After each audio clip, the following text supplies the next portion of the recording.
जय श्री सत्यनारायण स्वामी जय। पवित्र दिन आज से ही दिन जे कि ठाकुरंकर अति अंतरंग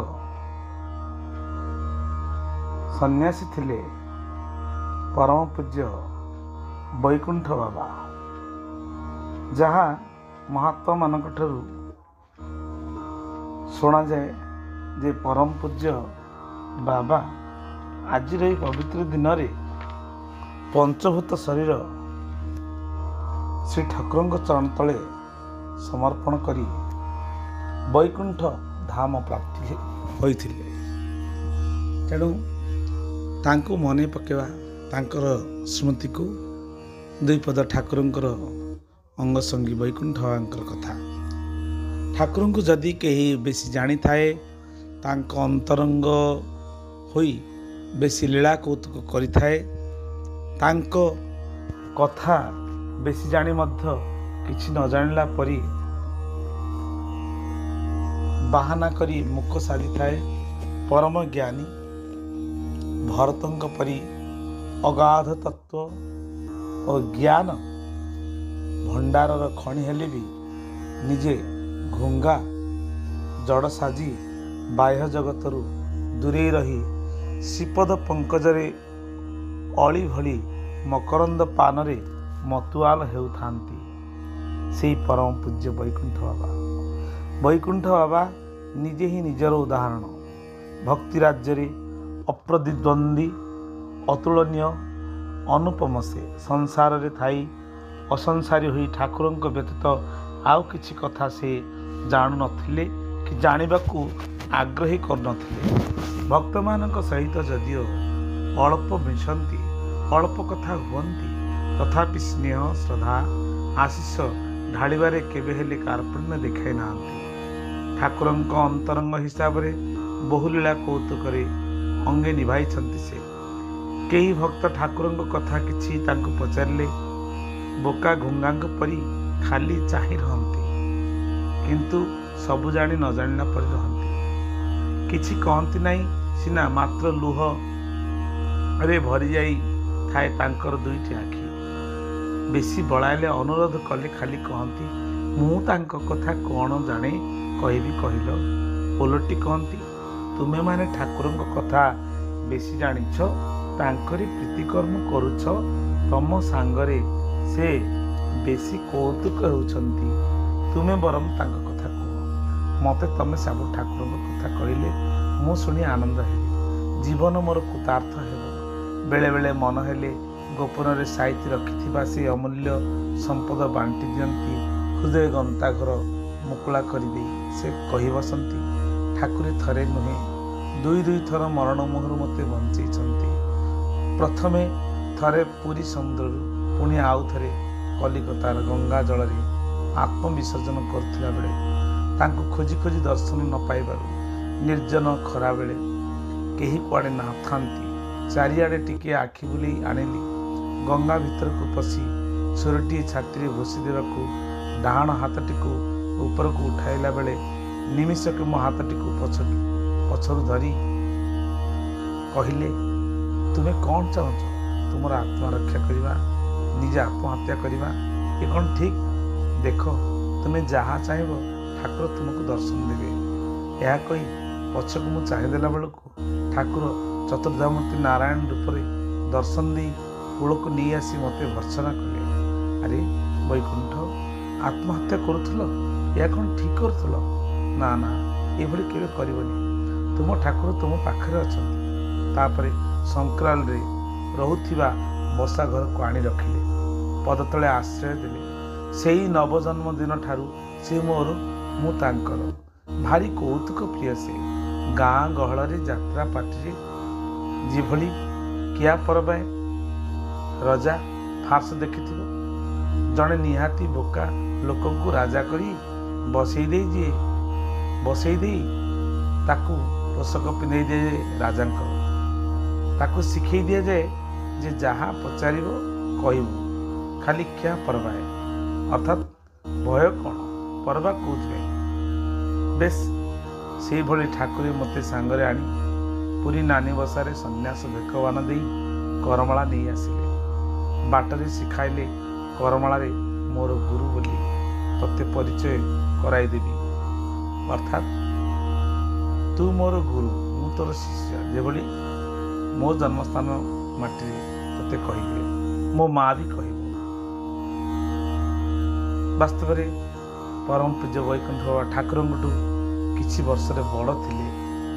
ମୁଁ ଜାଣିନ ମୁଁ ରାଜି ବୈକୁଣ୍ଠ ବାବା କହନ୍ତି ମୁଁ ରାଜି ନ ହେବାରୁ ମୋତେ ଛାଡ଼ି ଦେଇ କରମାଳାରୁ ପଳାଇ ଯିବେ ଧମକ ଦେଲେ। ମୁଁ ଭାବେ ଆପଣ ତ ମୋତେ ପ୍ରଭୁଙ୍କର ଚତୁର୍ଦ୍ଧାମୂର୍ତ୍ତି ଦର୍ଶନ ଦେଲେ, ମୋର ଗୁରୁ ଆପଣ, ମୋର ପ୍ରଭୁ ଆପଣ, ମୁଁ କିଭଳି ଗୁରୁ ହେବି? ମନରେ ଭାରି କଷ୍ଟ ଆସିଥାଏ। ହେଲେ କରିବି କ'ଣ? ମୁଁ ଉପାୟ ଶୂନ୍ୟ। ଯେହେତୁ ଠାକୁରଙ୍କ ନିର୍ଦ୍ଦେଶ, କହ ତୁ ଗୁରୁ ମୁଁ ଶିଷ୍ୟ। ଅର୍ଥାତ୍ ଠାକୁର ନିଜକୁ ଶିଷ୍ୟ ରୂପରେ ଭାବିଲେ, ବୈକୁଣ୍ଠଙ୍କୁ ଗୁରୁ ରୂପରେ ଭାବିଲେ। ଅର୍ଥାତ୍ ଭକ୍ତ ଭଗବାନଙ୍କର ଏସବୁ ଖେଳ। କାରଣ ବାବା ଯେହେତୁ ବଡ଼ ଥିଲେ, ତେଣୁ ଗୁରୁ ଶିଷ୍ୟ ପୂଜା କିଭଳି କରାଯାଏ ସେଇଥିପାଇଁ ବାବା ବୋଧେ ବାବାଙ୍କୁ ଏଭଳି ଠାକୁର ତାଙ୍କ ଲୀଳା କଥା ମାଧ୍ୟମରେ କହିଥିଲେ। ତ ଭକ୍ତ ଭଗବାନ ଦୁଇ ବୁଝିଲେ ଭିନ୍ନାମନ୍ୟ ନାହିଁ। ତେଣୁ ଭକ୍ତ ଆଉ ଭଗବାନଙ୍କ ଭିତରେ ଫରକ ନଥାଏ। ଯେଉଁଦିନ ଭକ୍ତ ଭଗବାନଙ୍କୁ ଜାଣିଯିବ, ସେ ହିଁ ତାଙ୍କର ଅଂଶୀ ବୋଲି ଯେଉଁଦିନ ସ୍ୱୀକାର କରିନେବ, ଆଉ ପ୍ରଭୁ କୋଉଠି ଦୂରରେ। ତେଣୁ କିଛି ଦିନ ପାଇଁ ମୋତେ ଗୁରୁ ସଜେଇ ଦେଲେ, କରିବି ବା କ'ଣ? ପ୍ରଭୁଙ୍କର ନିର୍ଦ୍ଦେଶ। ଗୁରୁ ପୂଜା ଶିଖେଇଲେ। ମୁଁ 1.5 ଦିନିଆ କିଆ ପରେ ରଜା ହୋଇ ଗୁରୁ ସାଜିଲି। ମନେ ମନେ ଦୁଃଖ କରୁଥାଏ, ପ୍ରଭୁ ଏଭଳି କିଭଳି ପାପ କରୁଛନ୍ତି ମୋ ମାଧ୍ୟମରେ। ହେଲେ କରିବି ବା କ'ଣ? ତାଙ୍କରି ନିର୍ଦ୍ଦେଶ। ମୁଁ ତାଙ୍କର ଯୋଗ୍ୟ ସେବକ ତ ହୋଇପାରିଲି ନାହିଁ। କେବଳ ସେ ଆଉ ମୁଁ। ଗାଁ ମୁଣ୍ଡ ବିରାଟ ଶ୍ମଶାନ, ଚାରିଆଡ଼େ ଜଳମୟ। ତାଳ ବରଡ଼ାର ବଡ଼ ଛତାଟିଏ ସେଇ ମଶାଣି ଭୂମିରେ ପୋତି ଦେଲେ। ସେଇଟା ହିଁ ସବୁ ଆଶ୍ରୟସ୍ଥଳ। ଧ୍ୟାନ ଧାରଣା ସେଇ ଛତା ତଳେ ସବୁ। ଆଉ ତ ଘରଦ୍ୱାର କିଛି ନଥାଏ। ସେଇଥିପାଇଁ ତ ଏହାକୁ ସମସ୍ତେ କହୁଛନ୍ତି ଛତା ବୋଲି। ରୋଷେଇ ବାସ ଖାଇବା ପିଇବା କଥା ସେ କିଛି ବୁଝନ୍ତି ନାହିଁ। ପଚାରିଲେ କହନ୍ତି, ବୈକୁଣ୍ଠ ତୁ ଯାହା କରୁଛୁ କହ।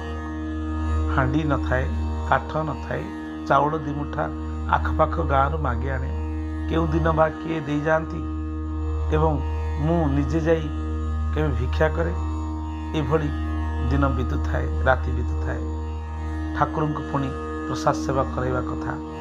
ମଶାଣିରେ ଫୋପଡ଼ା ହୋଇଥିବା ହାଣ୍ଡି ଆଟିକା ଗୋଟେଇ ଆଣେ। ପୋଡ଼ା ଜୁଇ ଜଳା କାଠ ଖୋଜି ଲୋଡ଼ି ଆଣେ। ପରିବା ତ 7 ସପନ। ବେଳେବେଳେ ଲୁଣ ବି ସରିଯାଇଥାଏ। ସେମିତି ପ୍ରସାଦ ରାନ୍ଧେ। ବାଡ଼ମାନଙ୍କରେ କୁଆ ମଇତା ଆଉ ଏଣୁ ତେଣୁ ଲଟା ସବୁ ମାଡ଼ିଥାଏ। ସେଇ ପତ୍ର ତୋଳି ଆଣେ।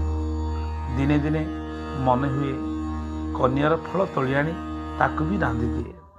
ଖୁଦରେ ନିମପତ୍ର ଆଉ ଆମ୍ବୁଲ ଟିକେ ପକାଇ ଖୁଦ ପିତା ରାନ୍ଧେ। ଠାକୁର କିଛି କହନ୍ତି ନାହିଁ।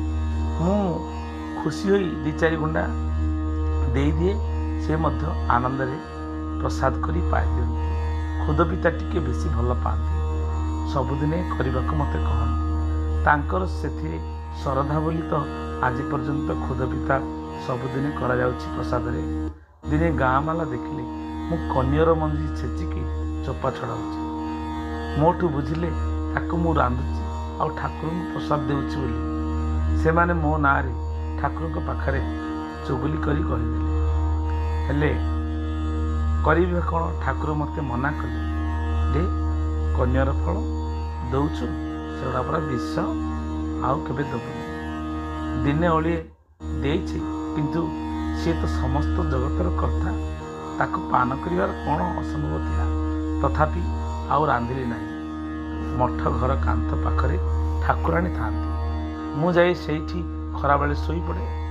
ଠାକୁରାଣୀଙ୍କ ଦେହ ସାରା ସିନ୍ଦୁର ବୋଳା ହୋଇଥାଏ। ସେ ପଥରକୁ ମୁଚୁଳା କରି ମୁଣ୍ଡ ତଳେ ଦେବାକୁ ମନ ହେଲା। ସିନ୍ଦୁର ସବୁ ଖରାବେଳେ ରାମ୍ପିଦେଲି।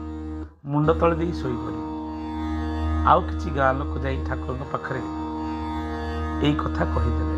ଠାକୁର ମୋତେ ବୁଝାଇଲେ, କି ବୈକୁଣ୍ଠ ଇଏ ପୁରା ଗାଁ ଠାକୁରାଣୀ, ୟାଙ୍କୁ କ'ଣ ମୁଣ୍ଡ ତଳେ ଦେଇ ଶୋଉଛ? ଏମିତି କରିବା ଠିକ୍ ନାହିଁ। ହେଲେ ସେଦିନ ଠାରୁ ଠାକୁରାଣୀ ଭାବି ମାଆଙ୍କ ପାଖରେ କ୍ଷମା ମାଗି ଆଉ କେବେ କଲିନି। ଗାଁ ବାଲା ପୂଜା କରନ୍ତି, ଆଉ ଏମିତି କରିବାକୁ ଯେତେବେଳେ ଠାକୁର ମନା କଲେ, ମୁଁ ଆଉ ସେଠି ମାଆଙ୍କ ପାଖରେ କ୍ଷମା ମାଗି ସେଠି ଆଉ ବିଶ୍ରାମ ନ କରି ନିଜକୁ ଦୁଃଖ ପ୍ରକାଶ କଲି। ସେତେବେଳେ କଣାସରେ ଥାଏ ଡାକଘର। ଆଉ ତ ଏଠି କେହି ନଥାନ୍ତି। ମୋତେ ପଠାନ୍ତି ଡାକଘରକୁ। ମନି ଅର୍ଡ଼ରରେ ଟଙ୍କା ଆସିଥିଲେ ତାକୁ ଆଣିବାକୁ, ଚିଠି ପକାଇବାକୁ। ମୁଁ ତ ଟଙ୍କା ଆଧୁଲି ଅଣି ଦଉଣି ଚିହ୍ନି ପାରେ ନାହିଁ। ଦିନେ ଜଣେ ଲୋକ ଡାକଘରୁ ମୁଁ ଟଙ୍କା ଆଣି ଗଣୁଥିଲା ବେଳେ ମୋଠୁ ଛଡ଼ାଇ ନେଇ କହିଲେ ଗଣି ଦେବାକୁ। ଗଣୁ ଗଣୁ ସେ ଟଙ୍କା ତକ ଧରି ପଳାଇଗଲେ। ମୁଁ ବା କରନ୍ତି କ'ଣ? ମୁଁ ଦେଖିଲି ଏ ବି ଠାକୁରଙ୍କ ଲୀଳା। ତାକୁ କହିଥାନ୍ତି ଆଉ କ'ଣ? ଲୋକ ମୋ ପାଖରେ ଦେଖୁଥିଲା, ସେ ଦୌଡ଼ି ଯାଇ ତାଠୁ ଟଙ୍କା ସବୁ ମୋତେ ଆଣିଦେଲା। ଠାକୁର ଶୁଣିଲେ, କହିଲେ ତୁ ଭାରି ଚାଲାକ। ଆଉ ଥରେ ଅଭଡ଼ା ଆଣିବା ପାଇଁ ମୋତେ ପୁରସ୍ତମ ଅର୍ଥାତ୍ ପୁରୀ ଶ୍ରୀକ୍ଷେତ୍ରକୁ ପଠାଇଲେ। ତାଙ୍କ ମା ବୁଢ଼ୀ ରାଧା ହବିଷ କରିଥାନ୍ତି। ଜଗନ୍ନାଥଙ୍କ ଭୋଗ ପାଇବ ମା କାର୍ତ୍ତିକ ମାସ। ମୁଁ ଗଲି। ଅନ୍ୟ ବାବାଜୀ ମାନେ ମୋତେ ପଇସା ଦେଲେ ଗୁଡ଼ାକୁ, ଦାନ୍ତକାଠି, ଦୋକ୍ତା ଆଣିବାକୁ। ସବୁ ଆଣିଲି।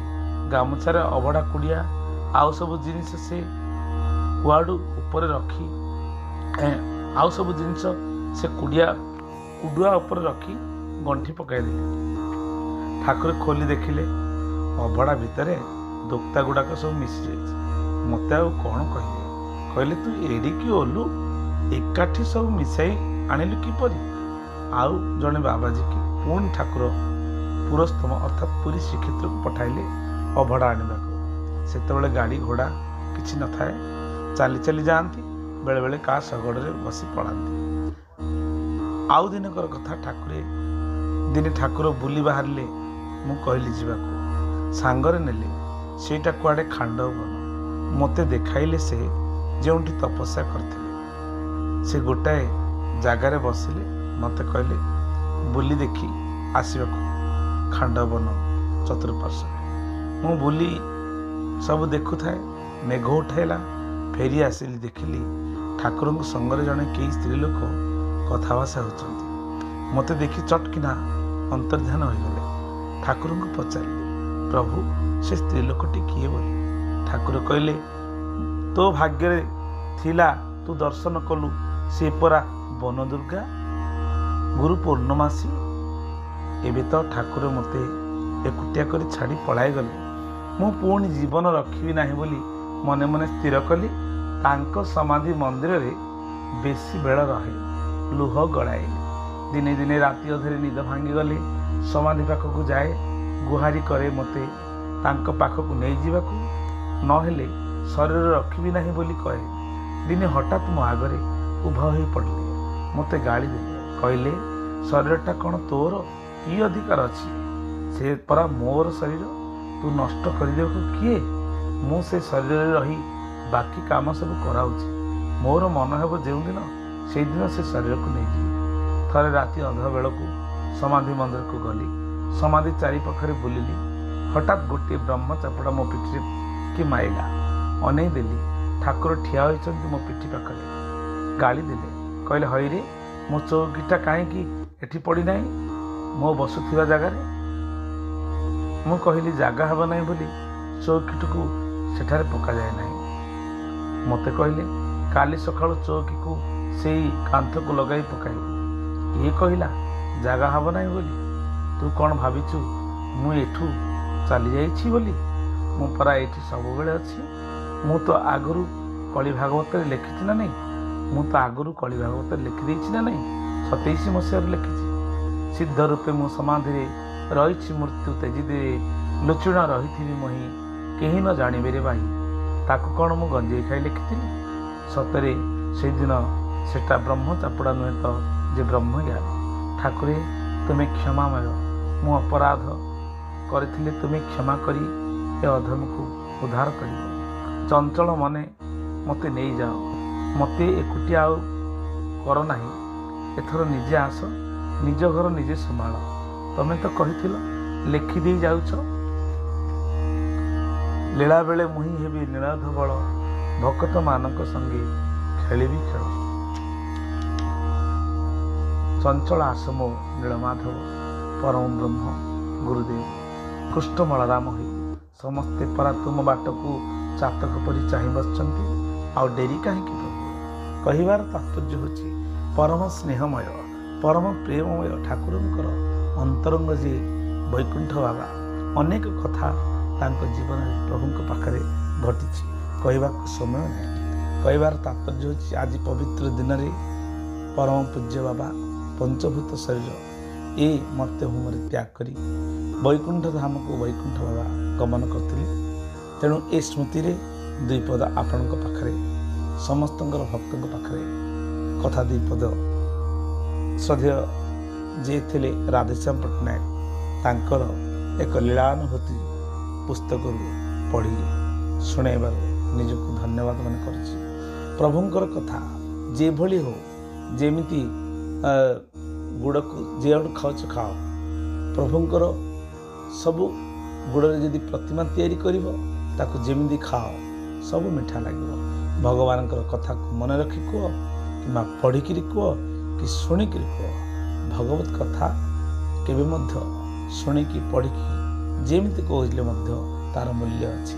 ତେଣୁ ଜ୍ଞାନୀ ହିଁ ଆର ଗୁଣକୁ ପ୍ରଶଂସା କରନ୍ତି, ଅଜ୍ଞାନୀ ତ ସବୁଦିନେ ଗୁଣ ଦୋଷ ଦେଖିଲେ। ସତ୍ୟନାରାୟଣ ସ୍ୱାମୀ ସମସ୍ତଙ୍କର ମଙ୍ଗଳ କରନ୍ତୁ, ନାରାୟଣ ସମସ୍ତଙ୍କର ଜୟ କରନ୍ତୁ। ଆନନ୍ଦ କୁମାର ହରିବ ହରିବ।